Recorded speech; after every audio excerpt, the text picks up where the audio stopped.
এজন আগত সভাপতি আছিলে, আজি আমি আৰু এজন সভাপতি পাম। এই কাৰণে আজিৰ দিনটো এটা আমাৰ বাবে পৰম পবিত্ৰ দিন, যে ভাৰতীয় জনতা পাৰ্টীয়ে আজিৰ দিনটোত আকৌ এবাৰ প্ৰমাণ কৰিলে যে আমাৰ দলৰ নেতা হ'বলৈ ৰজাঘৰৰ সন্তান হোৱাৰ প্ৰয়োজন নাই।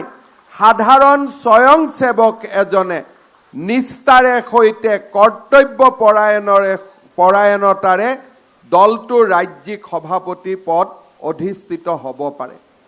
আজি যদি কংগ্ৰেছ দললৈ চাওঁ বা আন দললৈ চাওঁ, প্ৰথম যে এই ব্যক্তিজনৰ ওপৰত কাৰ আশীৰ্বাদ আছে, এই ব্যক্তিজন কোন পৰিয়ালৰ সন্তান, আৰু যেতিয়াই কংগ্ৰেছ দলে ৰজাঘৰৰ যদি কোনোবা সন্তানক দেখা পায়, তেতিয়াহ'লে মই একেবাৰে সৰু ভাষাত কৈছোঁ যে আপোনালোকে যদি ৰাস্তাৰ কুকুৰক বিস্কুট এখন দেখুৱাই থাকে, কুকুৰটো যেনেকৈ বিস্কুটৰ ফালে খেদি থাকে, তেনেকৈ ব্লু বাৰ্ড আৰু ৰজাঘৰৰ সন্তান পালে কংগ্ৰেছীসকলে তেওঁলোকৰ গাত জঁপিয়াবলৈ আৰম্ভ কৰে।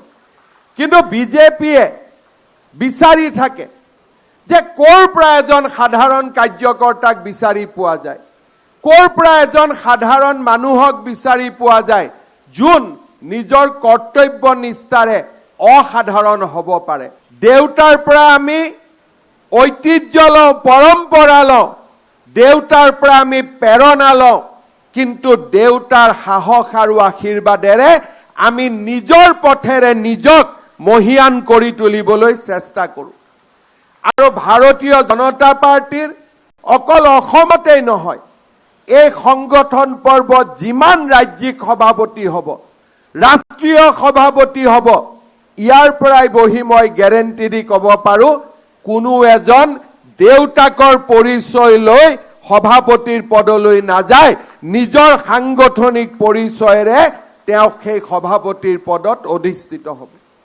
অকল ৰাজ্যিক সভাপতিয়ে নহয়, আমাৰ বুথৰ যিসকল সভাপতি হ'ল, মণ্ডলৰ সভাপতি হ'ল, জিলাৰ সভাপতি হ'ল, প্ৰত্যেকজন ব্যক্তিয়ে আজি একোটা অসাধাৰণ দায়িত্ব পালন কৰিছে সাধাৰণ ঘৰৰ সন্তান হৈ। আমি ৰজাঘৰৰ সোৱাদ আমাক নালাগে, আমাক প্ৰজাঘৰৰ সোৱাদ লাগে। আমাক ৰজাঘৰৰ সোৱাদৰ পৰিৱৰ্তে প্ৰজাৰ আনন্দ আমাক লাগে। সেয়ে হৈছে ভাৰতীয় জনতা পাৰ্টী, আৰু সিয়েই ভাৰতীয় জনতা পাৰ্টীক আন ৰাজনৈতিক দলবিলাকৰ পৰা পৃথক কৰিছে, মহিয়ান কৰিছে, গৌৰৱান্বিত কৰিছে।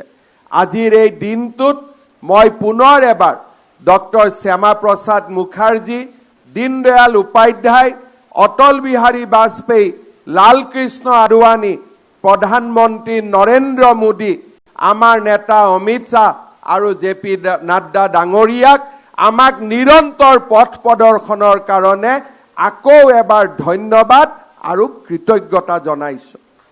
শ্ৰদ্ধাৰ কাৰ্যকৰ্তা বন্ধু বান্ধৱীসকল, আজিৰ দিনটোত আমি এজন নতুন সভাপতি পাম, কিন্তু এই দিনটো আমাৰ পিছলৈ ঘূৰি চোৱাৰো সময়।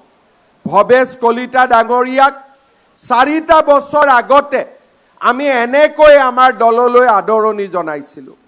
সেই দিনটো ভৱেশ কলিতা ডাঙৰীয়াৰ পিতৃৰ পৰিচয় আমি লোৱা নাছিলোঁ, আৰু আজি ভৱেশ কলিতা ডাঙৰীয়াই যোৱা 4টা বছৰ এটা সাধাৰণ পৰিয়ালত জন্ম হৈ আমাক কেইবাটাও অসাধাৰণ কীৰ্তিমান আমাৰ সন্মুখলৈ লৈ আহিল। তেখেত নিৰ্বাচন হোৱাৰ পিছত প্ৰথমবাৰৰ বাবে ভাৰতীয় জনতা পাৰ্টীয়ে 5টাকৈ উপনিৰ্বাচনত বিজয়ী হ'ল। তাৰ ঠিক পিছতেই ভাৰতীয় জনতা পাৰ্টীয়ে আটাইকেইটা পৌৰসভাৰ নিৰ্বাচনত জয়লাভ।